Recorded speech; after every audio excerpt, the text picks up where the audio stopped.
Hello friends, there are total 5 articles in our fundamental right to equality. Article 14, Article 15, Article 16, 17 and Article 18. We have already covered Articles 14, 15, 16 and 17. And now it is the turn of Article 18. Article 18 is abolition of titles. When our country became independent, at that time many people here had big titles like Maharaja, Raj Bahadur, Rai Sahib, Rai Bahadur and Dewan Bahadur.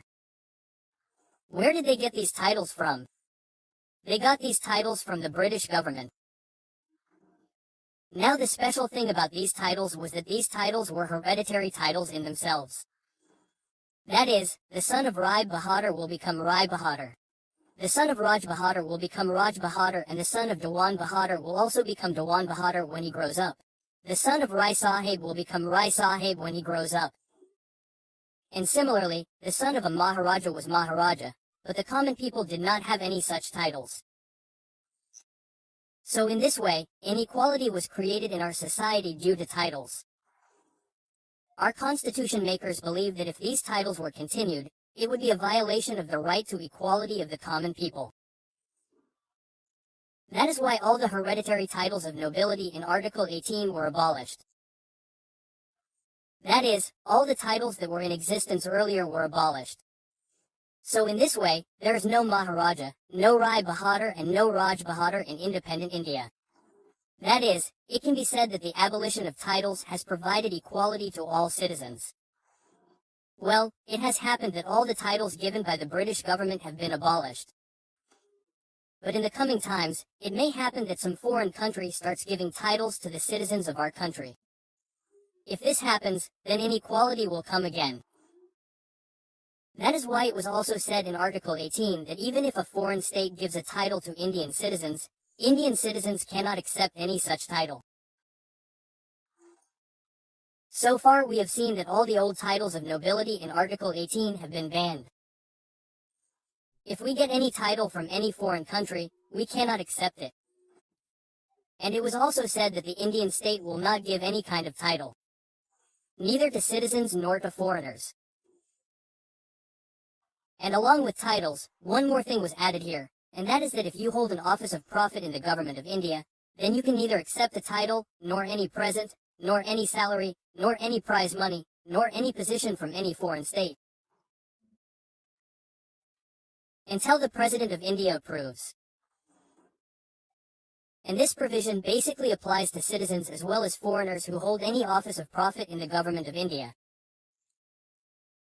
So here we have to understand what this office of profit is. What does it mean? But how do we understand? Office of profit has not been defined in the Constitution and neither is there any mention of it in any act by the Parliament. But we know that if a term is written in the Constitution and whose meaning is neither mentioned in the Constitution nor in any act of the Parliament, then in such a situation we depend on the interpretation given by the Supreme Court, which the Supreme Court must have mentioned in one of its landmark judgments. So in many landmark judgments of the Supreme Court, we find this interpretation that if your appointment has been done by the central government, state government or any local government and you get some financial gains on that appointment or that position, like you get salary or some allowances from the government, so it means that you hold an office of profit in the government. So the definition of office of profit is now clear to us.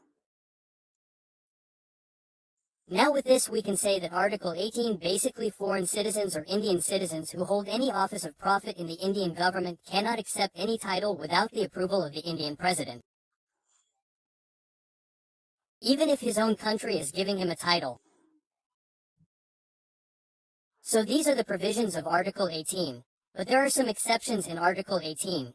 And the exceptions are mainly related to the provision which says that the state will not give any title to any citizen because the state gives titles in some cases and it gives titles in military and academic distinctions. Like in the military, you must have seen that there are big posts like major, colonel. And similarly, academic distinctions like if you do PhD, then you can be called a doctor, or if you are an MBBS doctor, then also you can get titles like doctor, engineer as an academic distinction. So these have not been abolished. Apart from this, the government of India gives national awards, such as Bharat Ratna, Padma Vibhushan, Padma Bhushan, Padma Shri. Regarding this, the Supreme Court had said in a judgment in Balaji Raghavan versus Union of India case in 1996 that Article 18 bans hereditary titles of nobility. And national awards are given on the basis of merit. That is why national awards are constitutionally valid. They cannot be stopped. And in the same judgment it was also said that the awardees cannot use prefixes or suffixes like Padma Vibhushan, Padma Bhushan, etc. with their names. This is not allowed. But no one can stop it because Article 18 is just a directory article. So, it only gives direction. It says that brother don't do this. But if you do this, then no penalty has been mentioned for its valuation or infringement. However, if the Parliament wants, it can pass an act related to it, which has not been done till now. So this was Article 18. Along with this, we have covered all the articles of right to equality, i.e. from Article 14 to Article 18. If you like this video, then like it. Do give your feedback in the comment box. Thank you.